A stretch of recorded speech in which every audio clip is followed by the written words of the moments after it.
Sports. Homecoming for the Iowa Hawkeyes as they play host to the Northwestern Wildcats at Kinnick Stadium. Mark Woodley was at the impressive bounce-back game for the Hawkeyes, and he has more from Iowa City. Well, the Iowa Hawkeyes needed something on Saturday to make sure what happened last week in East Lansing didn't happen again. And in the end, it turns out that something was a little shakeup on the offense.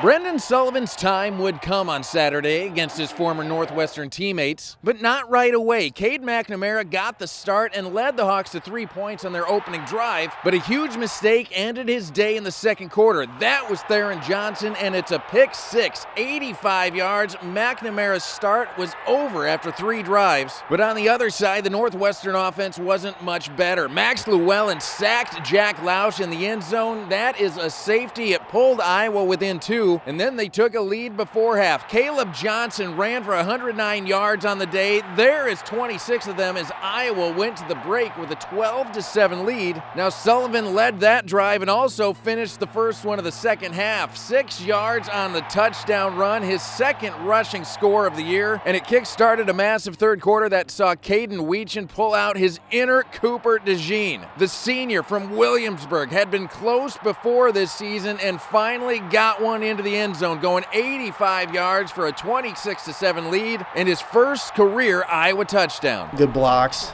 made a couple guys miss, and then got to the sideline, tried tight roping, and the unit got me to the end zone, so all credit to them. And with the game in hand, Johnson added insult to injury with his second and third touchdowns of the day as he and Brendan Sullivan helped lead the Hawkeyes to a 40-14 win. I'm really happy that he was ready to play. In that moment, he just stepped up and, delivered for us. So, credit to him and his preparation. He's, was able to, I'm sure going against this team, he probably had a little more advantage than, maybe going against a different team. Really happy for the way he stepped in. Thought he played with great poise.